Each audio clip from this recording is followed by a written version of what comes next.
Thank you. Is there further debate? Gentleman for 17. Thank you, Mr. Speaker. To debate against the bill or against the resolution. And, you know, I was listening on the radio the other day to the Sean Hannity show. I may get a little criticism from my colleagues for doing that, but I do sometimes do that. And guess what he was talking about? He was talking about masks, because he lives in New York City. That's where his program originates from, is New York City. And he was talking about masks. And he said, I believe in wearing masks.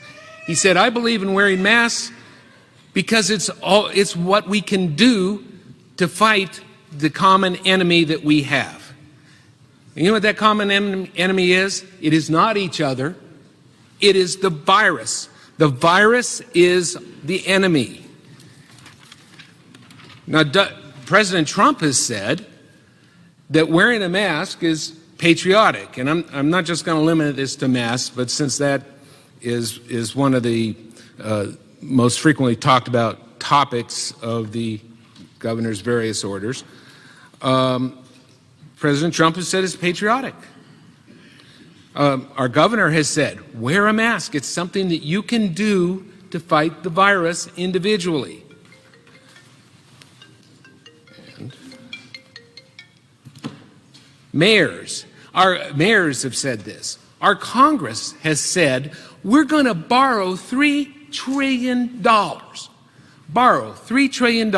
We already owe 22, so it's around 15%.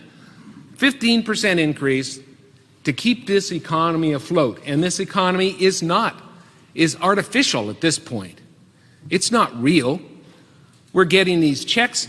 My goodness, you know, if I think back when I was on JFAC, if anybody had talked about passing out checks, $10,000 checks, passing out subsidies to businesses and to people, I think I would have been carried out of the room. But that's what we do now. And the Congress is talking about another $1 to $3 trillion. The one party wants $1 trillion, another wants $3.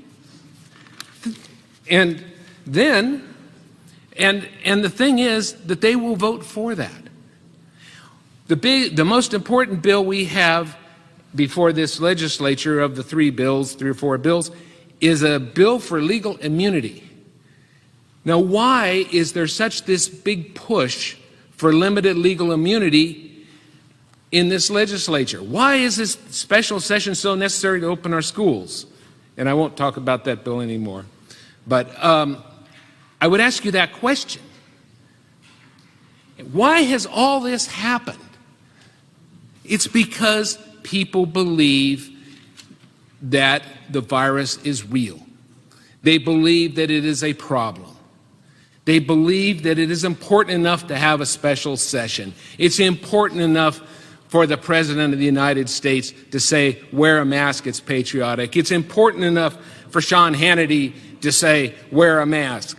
It's important enough for Congress to borrow, not spend, but borrow trillions and trillions of dollars. And so we have to do our part. And that part has been done by the governor, not perfectly, and I'm going to talk about that in a minute. But it has not been done perfectly. There have been problems, and there are problems. And we heard about a problem last night in State Affairs, and it bothered me a whole lot. And it's bothered me a lot enough that I'm going to ask Legislative Council to have a committee investigate. And that problem is that people who are in hospitals or nursing homes and are dying are not able to see their loved ones. Now, these were the statements that were made by a number of people. Resolution may terminate the state of disaster emergency. I went into the crowd and I talked to them. I talked to them and I said, well, I found several people. Now, these were the statements that were made by a number of maybe here. And I said, well, what's going on here? And well, because of the policy at a particular hospital or this particular facility. Mr. Speaker, Lady, point of order, are we just reliving a committee meeting or are we debating what's in front of us? We are debating. Trust me. well, I'll make that decision, thank you. I'm sorry, but, Mr. Speaker. I think that what the lady's saying is that you should tie this tangent back to the point Okay. of the bill. I will. Thank you. Thank you, Mr. Speaker. That is the kind of issue that we should be talking about, not a resolution that is going nowhere. The rumor that what I have heard is that the Senate isn't going to hear this resolution anyway. So we need to find out what the problems are that these folks are having, the specific problems, and address those specific problems and not pass a resolution that is probably not going to go anywhere. Now, if it's going to go somewhere, then I sure hope we have better, more testimony at our meetings, because we didn't really hear from some of the principals who are involved in this.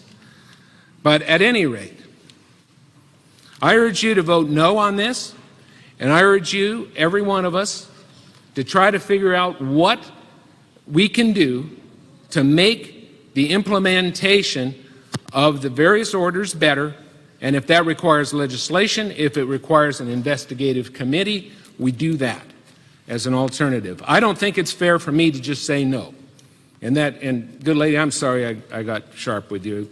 I don't think it's, this was my point, was that I don't think it's fair for us just to pass a resolution and not address the issues, whether unemployment claims came up, the problem with getting the unemployment money came up. So therefore, I encourage you to vote no, to do something for your country, to do something to somehow fight the virus, and to look into how we can make this entire process better for the people who live here. Thank you.